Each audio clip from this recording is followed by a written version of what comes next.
I will say this much, and I thought this was very telling. I said Jericho, right? The comment he made was a little out of character for him. You'll notice that not one of her colleagues, Nia's colleagues on the main roster, has publicly come to her defense. I saw Big Show was on Busted Open Radio, and he didn't outright say that, hey, accidents happen in our business, leave Nia alone. It was more, wow, what a boss Becky Lynch is, because she took that shot to the face and she stayed upright. So he was more praising Becky, not so much defending Nia. Unless I missed it, I have yet to see any names on the main roster come out publicly and defend this woman. And, when the Peyton Royce controversy many months ago erupted over those comments that Dave Meltzer made, boy, they were tripping over each other to come to her defense. With Brie Bella, after the Liv Morgan incident, there were wrestlers who came out to vouch for Brie Bella. With Nia Jax, radio silence.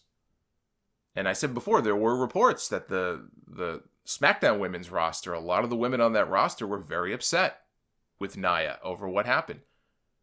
And this would be a good place, I think, to mention the back and forth that took place on Twitter this week with Shazza McKenzie. Shazza McKenzie is an Australian wrestler. She's wrestled a few times on NXT.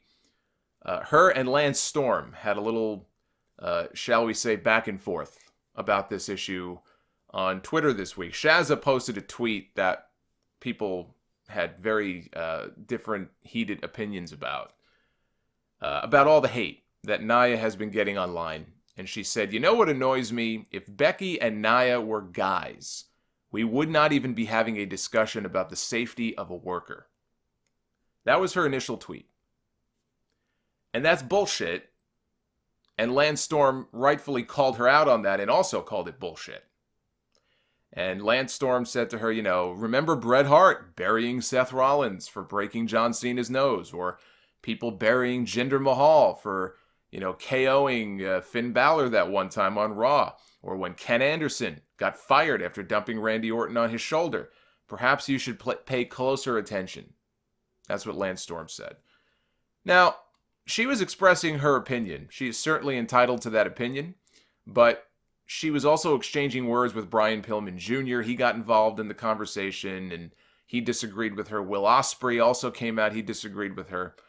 And she was citing the Brie Bella Liv Morgan incident as another example where, accidents happen and people are quick to crucify over it, and the women get it more than the men do. She mentioned death threats and things of that nature. And look, that's, of course, who's going to disagree with her on that, right? That when it comes to death threats, of course they're uncalled for. I think that's one thing we can all agree on. But when she says that, she's diverting, right, from her original statement. Her original tweet said nothing about the women getting more death threats or hate from fans online. That's a completely different issue, and I'm not even necessarily saying she's wrong on that, but that's a completely different issue. Her tweet was, we would not have a conversation, a discussion right now about the safety of a worker if it was two men instead of two women. And that is 100% bullshit. She's calling it an issue of sexism. And it really isn't. It's about being reckless. I also think, honestly, that part of it is that a lot of people were very angry about who it was who got hurt. Becky Lynch got hurt, and Becky Lynch happens to be one of the most popular acts in the entire company right now. This woman right now is beloved. And a lot of people were really looking forward to that match tonight at Survivor Series. So when they found out it was canceled, they got really pissed off. And so they went in even harder on Nia. And I think that had a lot to do with it also. If it was Alicia Fox or Billie Kay or somebody who wasn't even on the card that Nia had punched in the face, you'd still have some people who would be upset about it. But I don't think this would have turned into as big of a shitstorm as it did. Because again, Alicia Fox is not in one of the featured matches at Survivor Series. But for her to go claim sexism as though people wouldn't be talking about safety and recklessness the next day, as though Seth Rollins didn't get shit from people for breaking Cena's face. Of course he did. As if he didn't get shit for what happened in the match with Sting, even though Sting later said, well, it wasn't Seth's fault. Then Finn got hurt the following year on that buckle bomb in their SummerSlam match. Bret Hart, I know Bret Hart was very public about Seth Rollins. A lot of people were.